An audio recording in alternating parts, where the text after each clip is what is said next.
আসসালামাইকুম। আজকে আমি চতুর্থ দিনের মতো শীতবস্ত্র জোগাড় করে দিব। জোগাড় করে বলতে নিজেই কিনে দিচ্ছি। তো আজকে আমার কাছে তেমন কোনো টাকা নাই। একটা ছোট হুডি কিনতে পারছি।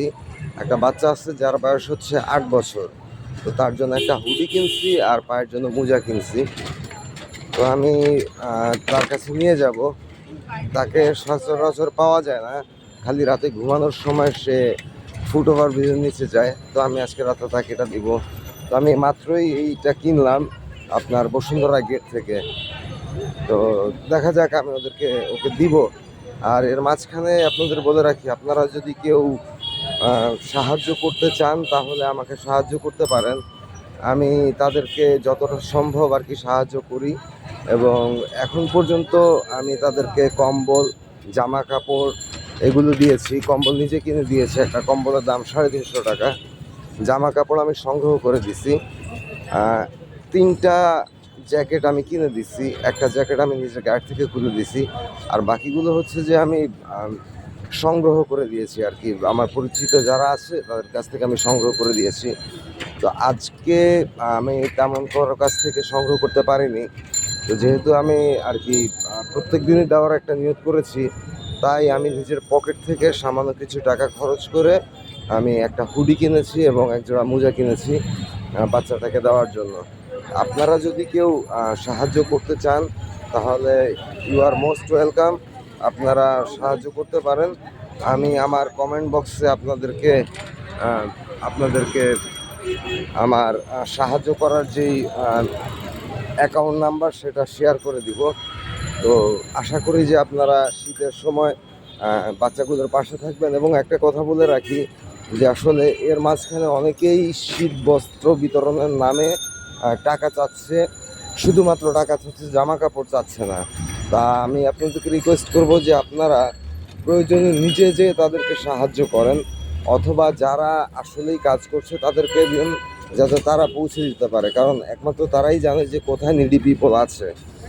হ্যাঁ, বাকিরা কিন্তু জানে না। আর দেখা যাচ্ছে যে অন্যরা টাকা তুলছে, টাকা তুলে সেই টাকা পৌঁছে দিচ্ছে না বা কিছু কিনেও দিচ্ছে না।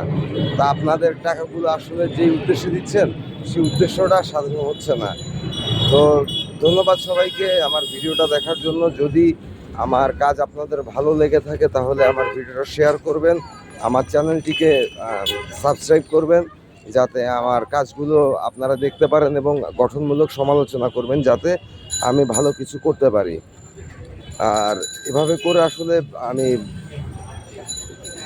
আমিও চাচ্ছি যে যদি আমার গঠনমূলক কাজের মাধ্যমে যদি আমি দুটো পয়সা উপার্জন করতে পারি হালালভাবে, তাহলে সেটা আমার জন্য অনেক ভালো হবে। সাথে সাথে আমি চাচ্ছি যে খালি আমি নিজে না, মানুষের জন্য কিছু করার জন্য। আমার সামর্থ্য খুবই কম।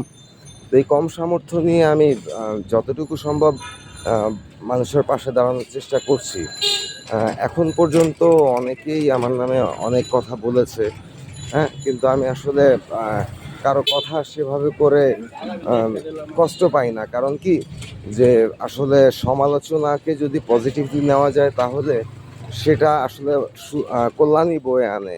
কিন্তু কেউ যদি সমালোচনা করার পর মন খারাপ করে ফেলা হয় এবং কাজ বন্ধ করে দেওয়া হয়, তাহলে আসলে তাতে কোনো বেনিফিট আসে না।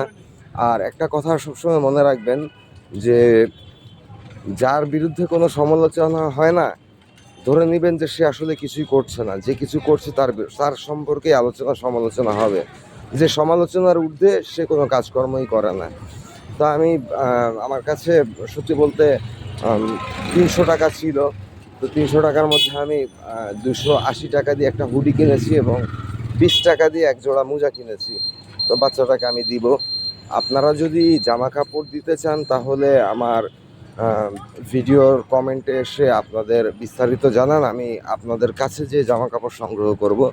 যদি আপনারা আর্থিক সাহায্য করেন তাহলে আমি আপনাদের টাকা দিয়ে জামা কাপড় কিনে যাদের প্রয়োজন তাদের কাছে যেয়ে দিয়ে আসবো, এবং আমার প্রত্যেকটা ভিডিওই আপনারা পাবেন। ইনফ্যাক্ট আমি আপনাদের থেকে যদি সাহায্য পাই তাহলে কোথা থেকে কিনছি, কী কিনছি, সেগুলো নিয়ে ভিডিও করে আপনাদেরকে দেখাবো, so that you guys can understand that I am utilizing the money properly, and I am providing the money to the needy people. Thank you. Assalamu alaikum.